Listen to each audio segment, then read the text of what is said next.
l'Éternel pose-t-il cette question? Qu'est-ce que vous voyez sur cette photo? J'espère que vous voyez le petit garçon qui est derrière. Nos yeux sont attirés par des tas de choses. Mais là, vous voyez, il y a un petit enfant qui est caché derrière.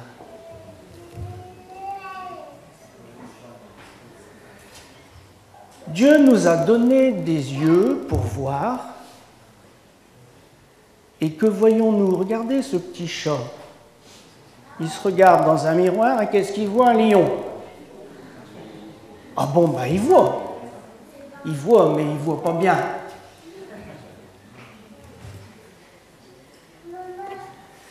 Savez-vous que le monde dans lequel nous vivons n'est pas coloré? Il est gris. Et ici, je vous montre une image. À gauche, vous avez une fleur qui est jaune, que nous voyons jaune, mais les abeilles ne voient pas le jaune, figurez-vous.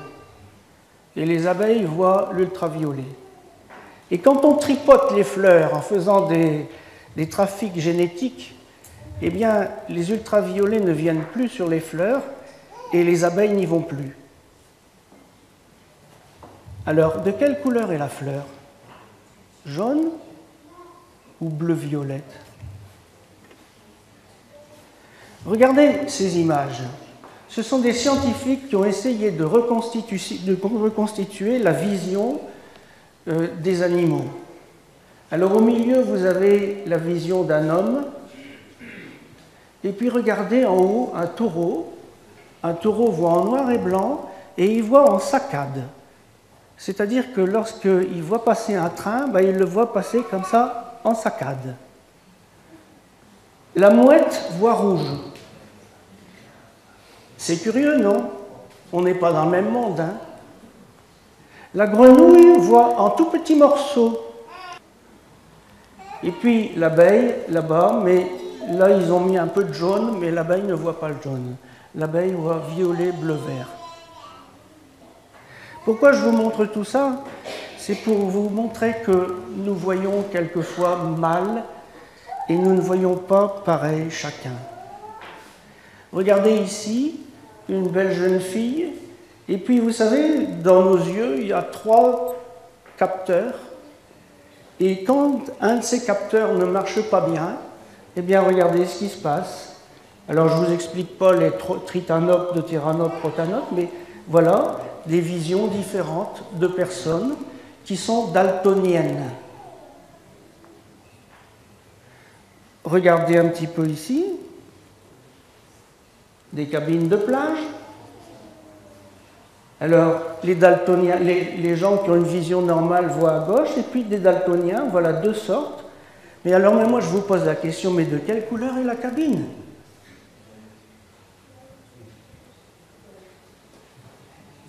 Eh bien, je vais vous dire, la cabine n'est pas colorée. Et j'ai eu le témoignage d'une personne qui a fait un accident vasculaire, et d'un coup, elle a vu le monde en noir et blanc.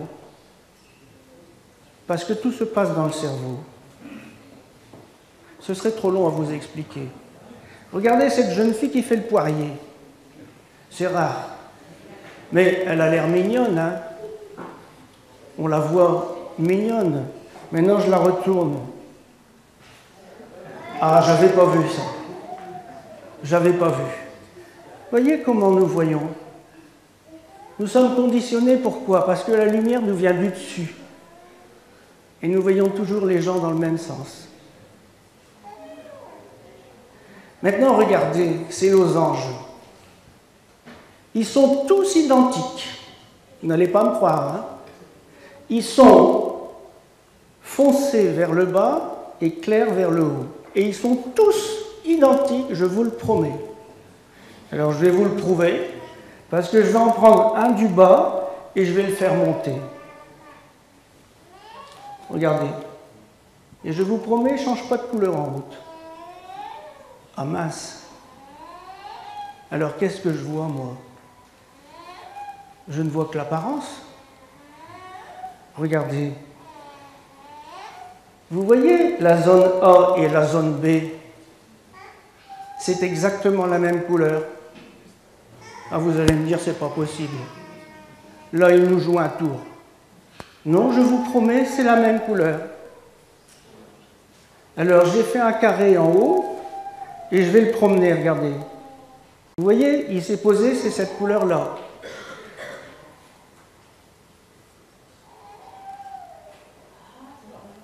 C'est magique, non? C'est la même couleur.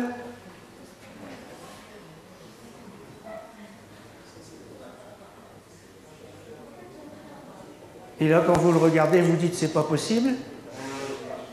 Alors le Seigneur nous dit, mais que vois-tu? Que vois-tu?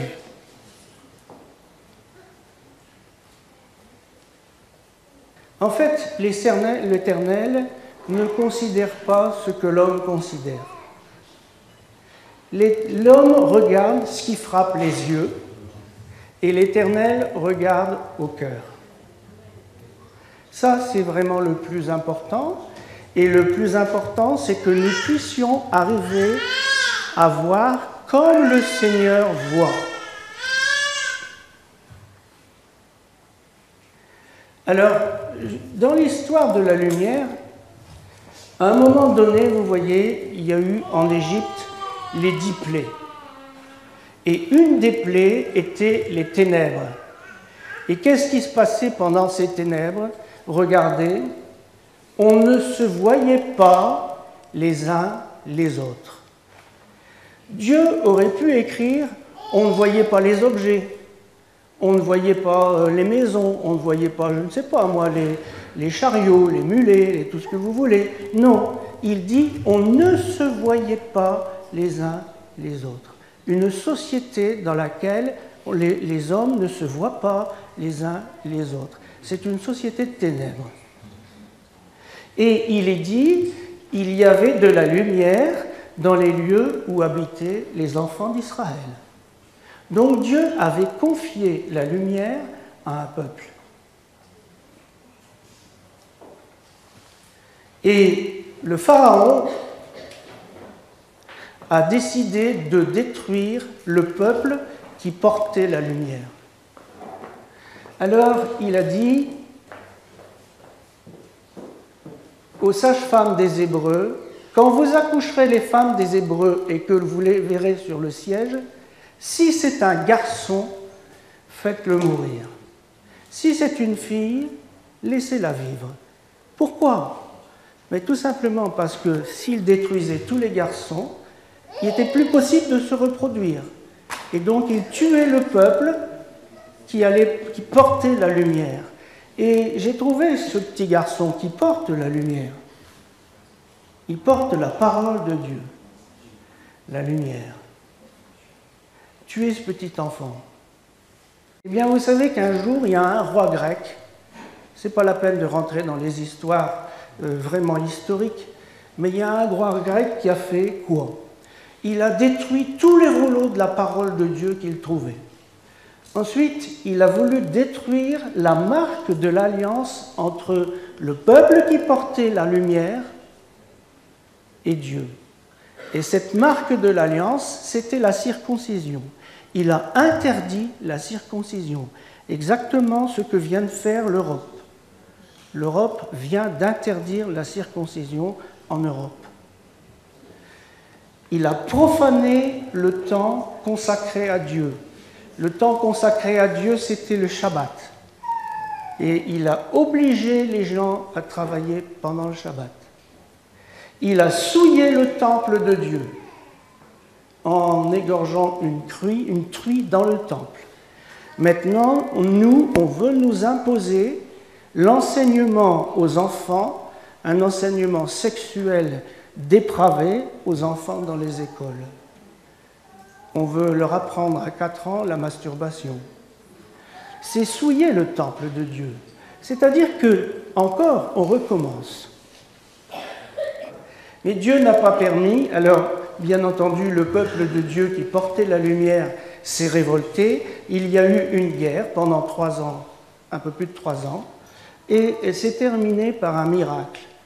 Et ce miracle, c'est le miracle de la lumière qu'on appelle la fête de Hanouka, où lorsque les Hébreux ont repris le temple, eh bien, ils ont trouvé, c'est un petit garçon qui, dans le temple, a trouvé une fiole d'huile, ce qui a permis d'allumer le chandelier à 7 branches à l'époque, qu'on appelle la menorah, et il s'est trouvé que cette menorah, il fallait refaire de l'huile sainte, et pour cela, il fallait 8 jours. Mais avec une fiole d'huile qui était bonne pour une journée, eh bien, Dieu a permis que ça brûle pendant 8 jours. C'est le miracle de l'huile, le miracle de la lumière. Et cette fête est fêtée aux alentours du mois de décembre, tous les ans. Et c'est de là que sont venues toutes les lumières de Noël et de ces choses-là. Alors, c'est donc une fête extraordinaire. Et puis, plus tard, Jésus est venu dans le monde et il dit « Je suis la lumière du monde. Celui qui me suit ne marchera pas dans les ténèbres, mais il aura la lumière de la vie. » Et ça, c'est quelque chose d'extraordinaire. Il est venu parce qu'il est la parole incarnée. La lumière se lève dans les ténèbres pour les hommes droits. Et pour celui qui est miséricordieux, compatissant et juste.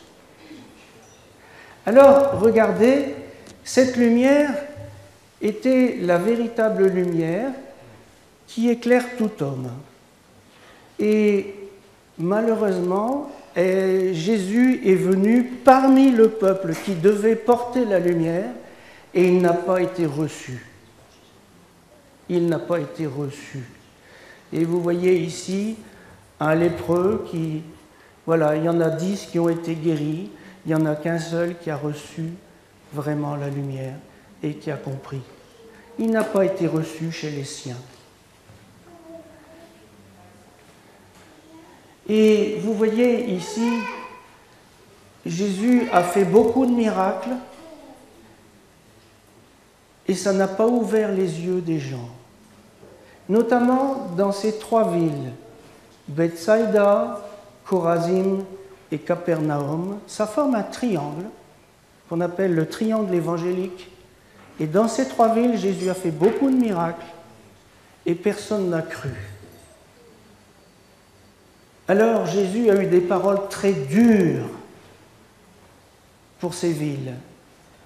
Et notamment, il dit « Malheur à toi, Chorazim, malheur à toi, Bethsaïda, car si les miracles qui ont été faits au milieu de toi avaient été faits dans Tyr et Sidon, il y a longtemps qu'elles se seraient repenties.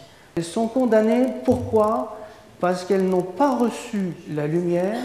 Ce sont des villes dans lesquelles la foi n'est pas. Elles n'ont pas la foi. Et Jésus ne peut pas continuer à envoyer la lumière dans ces villes. Il y a certains endroits, et notamment en Nazareth, où Jésus n'a pas pu faire de miracle. Il n'a pas pu, vous entendez bien ? Ce n'est pas qu'il n'a pas voulu, il n'a pas pu, parce qu'il n'y avait pas la foi. Alors, un jour, s'est quand même rendu Jésus à Bethsaïda, cette ville qui était maudite. Et puis, à Bethsaïda, il y avait un aveugle. Alors, on l'a amené à Jésus et on a prié Jésus de toucher l'aveugle. Qu'est-ce que Jésus a fait ? Eh bien, il a pris l'aveugle par la main et il l'a sorti de la ville. Il a dit, on ne va pas rester dans cette ville qui ne croit pas, dans ce monde qui est vraiment un monde dans lequel on ne croit pas en la lumière. Il l'a sorti et puis il a pris de la salive, il lui a mis sur les yeux et lui demandé s'il voyait quelque chose. Et à ce moment-là, l'aveugle va répondre ceci. J'aperçois des hommes, mais j'en vois comme des arbres et qui marchent. C'est étrange, hein ? Comment se fait-il qu'il ne voit pas naître du premier coup? C'est étrange. Eh bien, parce qu'il y a un travail à faire à l'intérieur de lui, comme il y a un travail à faire à l'intérieur de nous pour que nous puissions nous voir les uns les autres. Regardez le monde comme il est actuellement. Chacun est avec sa tablette, avec son ordinateur, etc. On ne se voit plus les uns les autres. On ne passe plus de temps les uns avec les autres. Et le résultat, c'est une société qui est en train de se perdre. Alors ici, je vois les hommes comme des arbres. Et le Seigneur est obligé de recommencer une deuxième fois. Et il lui mit de nouveau les mains sur les yeux, et quand l'aveugle regarda fixement, il fut guéri et vit tout distinctement. Et là, j'ai mis un homme qui pleure. Un homme qui pleure parce qu'il s'est passé quelque chose à l'intérieur de lui, pour qu'il puisse voir. On voit avec son cœur. On voit avec ses yeux, bien sûr, mais avec son cœur. Et vous voyez, les Juifs disent toujours, ne faites pas aux autres ce que vous ne voulez pas qu'on vous fasse à vous. On va continuer. Et Jésus dit à l'aveugle, surtout, ne rentre pas au village à Bethsaïda, ne retourne pas en arrière, parce qu'il ne faut surtout pas que tu reprennes ta vie d'avant. Ne recommence pas. Alors, comment peut-on être guéri d'une cécité comme ça? Comment peut-on être guéri de ce qu'on ne se voit pas les uns les autres?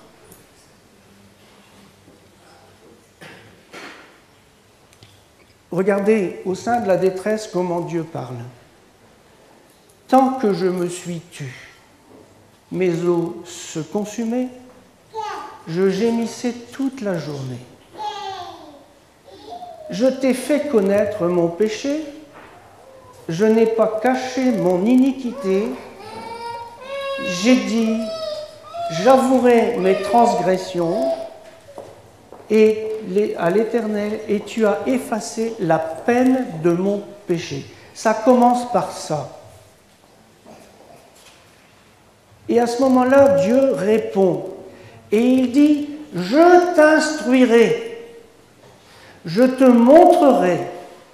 Ah, ça y est, je commence à voir.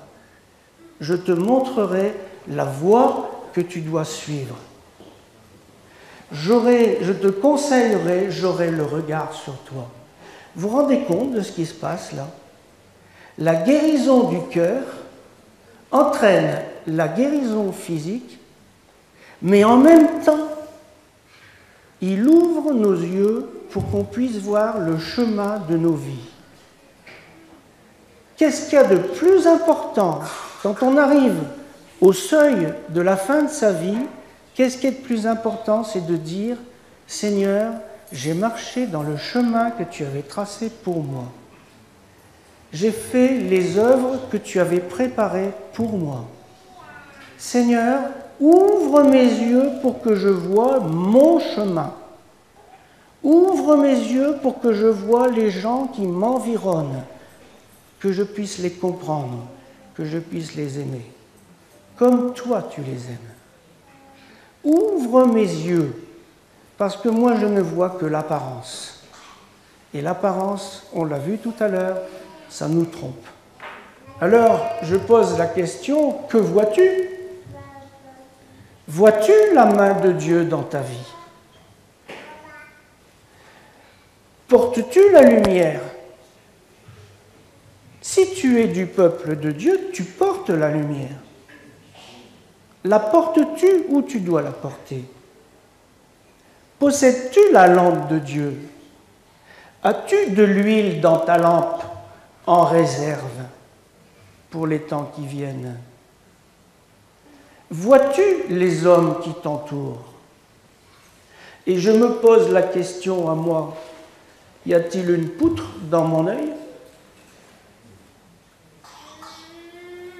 il faut apprendre à voir ce que Dieu veut nous montrer personnellement. Parce que nous sommes tous différents.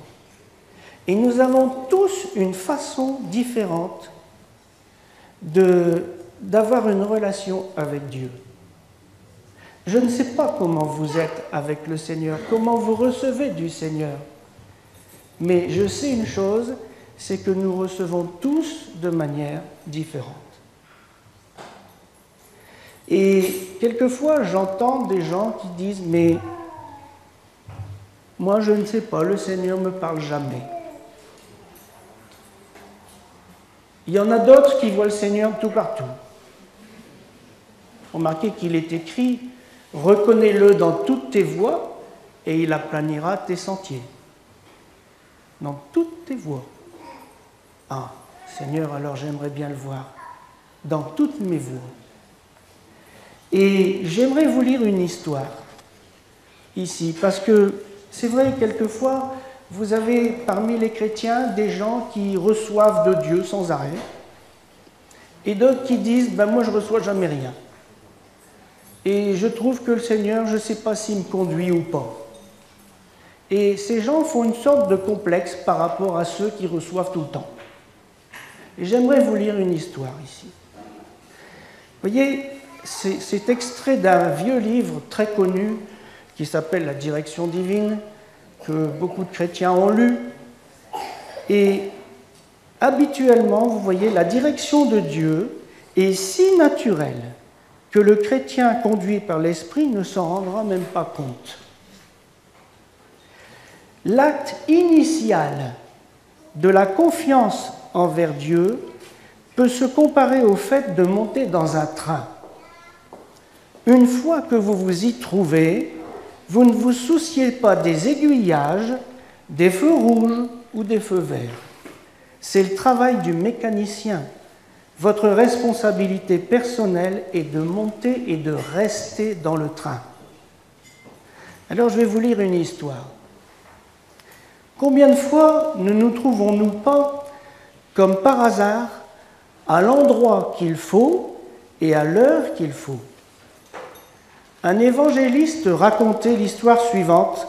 Il traversait la Floride en voiture avec sa famille lorsqu'à un moment donné, sa femme lui dit « Arrêtons-nous dans cette localité pour acheter du jus d'orange pour les enfants. » Il accepta et comme par hasard, il prit une bretelle de sortie d'autoroute, remonta une ou deux rues et s'arrêta devant une certaine épicerie.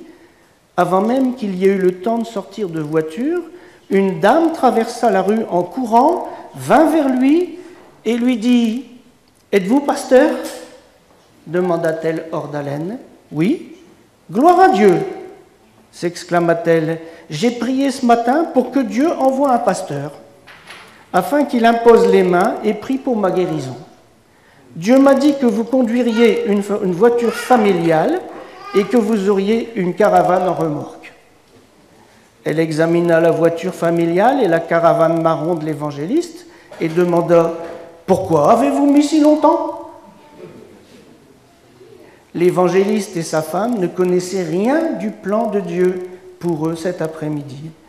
Ils n'avaient pas entendu de voix disant « Sortez à tel endroit, remontez de rue jusqu'à une épicerie, vous y trouverez une dame pour laquelle je veux que vous priez. » Ils avaient simplement confié toute cette journée à Dieu et prié avant leur départ pour que sa volonté et son plan pour cette journée s'accomplissent.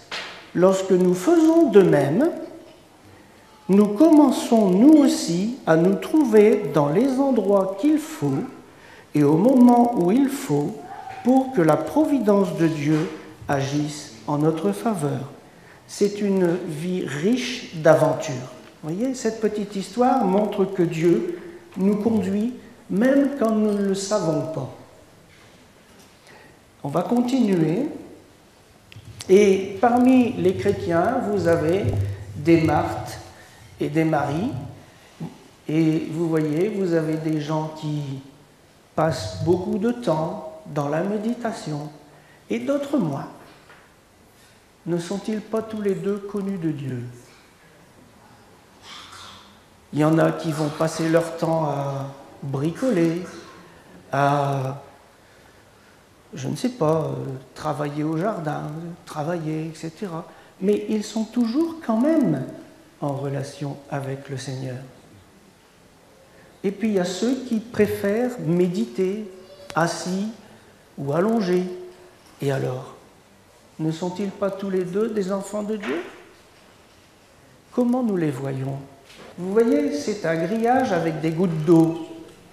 Et se reflète une fleur, une seule dedans. Comment vous la voyez? Ah. Il n'y a que Dieu qui la voit vraiment. Nous ne voyons qu'un côté de la fleur. Nous la voyons déformée peut-être, mais regardez, vous allez dire, mais alors, celle-là, elle est vraiment moche, hein? Et pourtant, c'est la même que celle-là. C'est simplement une vision des choses. Et nous devons apprendre à voir comme Dieu voit. Ça, c'est vraiment ma prière.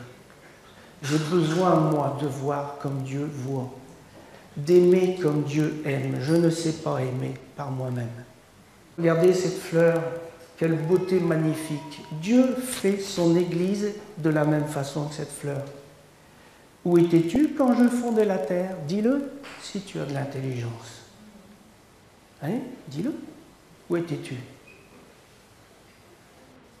Où étais-tu quand Jésus a décidé de créer son Église et de la faire de 1000 facettes différentes? De 1000 facettes différentes. On parle toujours du corps de Christ. Un corps, c'est un corps. Dans un corps humain, il y a des ongles. À quoi ils servent? Ben, ça sert à quelque chose quand même. Alors il y a des ongles dans l'Église. Ah oui. Comment je le vois, moi? Comment je comprends ça? Et dans les églises, il y a aussi des difficultés à vivre ensemble. Pourquoi? Parce que nous sommes tous tellement différents qu'au milieu, vous avez Jésus et on est tous en cercle autour. Nos voisins les plus proches, en général, qui s'assemblent, se ressemblent. Mais celui qui est diamétralement opposé, quelquefois, j'ai du mal à vivre avec. Et là, Seigneur, viens changer mon cœur. Montre-moi comment il est au fond de lui. Apprends-moi à aimer quelqu'un que je ne sais pas aimer humainement, mais qui est quand même ton enfant.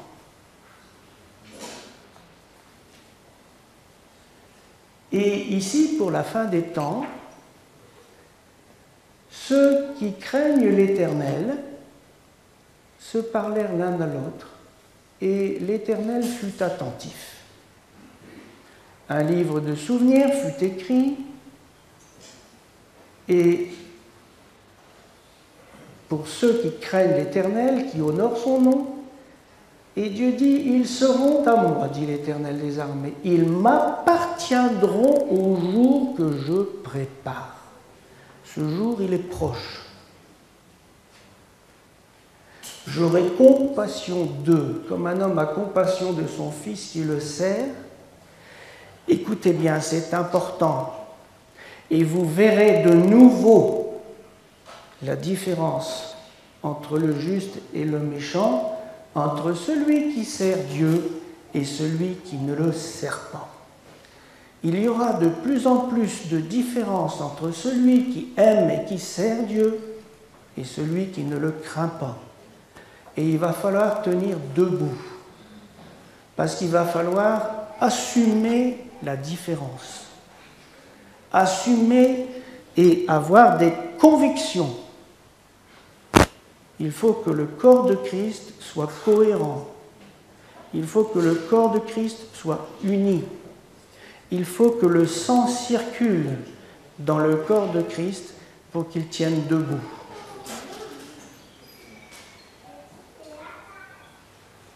Alors je vais terminer en disant l'œil est la lampe du corps. Si ton œil est en bon état, tout ton corps sera éclairé. Celui qui dit qu'il est dans la lumière et qui est son frère est encore dans les ténèbres. Mais il y a une suite. Celui qui aime son frère, alors il est dans la lumière et il ne chutera pas. Alors que le Seigneur vous bénisse et que nous puissions ensemble fêter la lumière et nous réjouir et apprendre à nous connaître et à nous aimer.